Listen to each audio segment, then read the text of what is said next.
So I am really privileged to be an MP that represents one of the most beautiful parts of the country. And there's so much going on here that really just celebrates and appreciates our natural environment.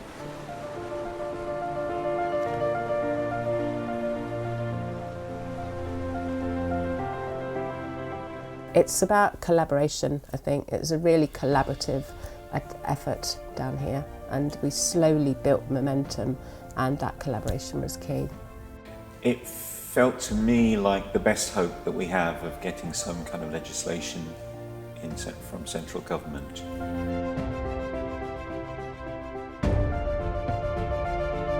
The last 2 summers we had quite long, extensive droughts. And then in the spring we can have absolute downpours.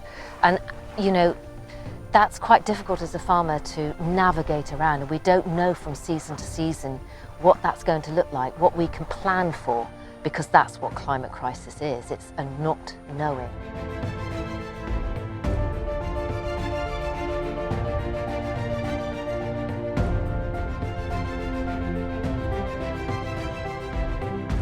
Well, what has to happen is that we have to start farming with nature for the benefits of the health of our animals and the health of our crops, because when we combine the two, everything benefits. If you want farmers to produce excellent quality food and be benefiting the wildlife and nature, then we need to support them, because the food economy is just upside down. We have the most beautiful countryside. We've got people that really understand and grow and live on the land. And so by taking time to see what's happening here in West Cornwall, seeing what the kind of jobs that we provided, the kind of skills that will be nurtured, the kind of way that you can actually transform a community that in the past has known industry and that's no longer here, to something that is about seizing the future in a way that really works in complete harmony with the world and the planet we've been given.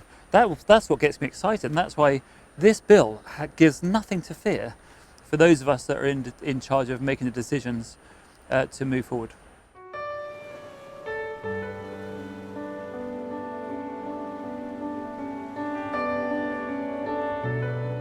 Cornwall was the first council in the country to declare a climate emergency and to commit net zero by 2030. Now that's not long away, so I was glad to meet with the council to understand the journey that is being made, the massive things they're doing in public transport, in the built environment, in the way they're improving homes, their vision around the countryside. And what I understood from them is that they need support from government in terms of legislation and to free up legislation and to make money available, but they also need everyone to be on board and to understand what's being done, and that's where the CE bill helps. The CE bill says we are committed to this. We're bringing together our work towards climate and biodiversity together.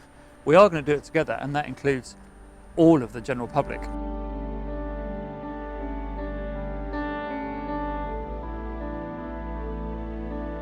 George, tell us what you're doing on this estate and why does it make sense? Kenzie Utilities is installing the ground array pipes for ground source heat pumps in each of the homes.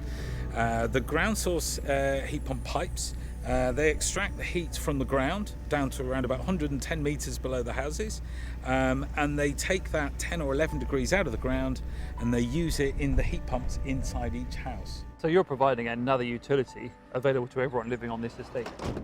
It's a complete no-brainer. What's not to like by taking out the harmful emissions in our air, but actually giving you clean, cheap heating for the next 40 years as a result? I mean, that's just so obviously the right thing to do. This model of Heat the Streets here in Stithens is our vision to how we would retrofit the rest of the built environment in the UK. And there's no doubt that people are engaged. People want to know the answers. People want to know how they can be involved, from the top right down through to the people I meet as I'm going out doing my shopping. The CE bill coming forward now, I think would help us do that. It will clarify our mind, recognise what's been done so far, but really put us on a road to getting to where we need to be much more quickly. And it's the speed of change and the opportunity to empower people is what's needed now.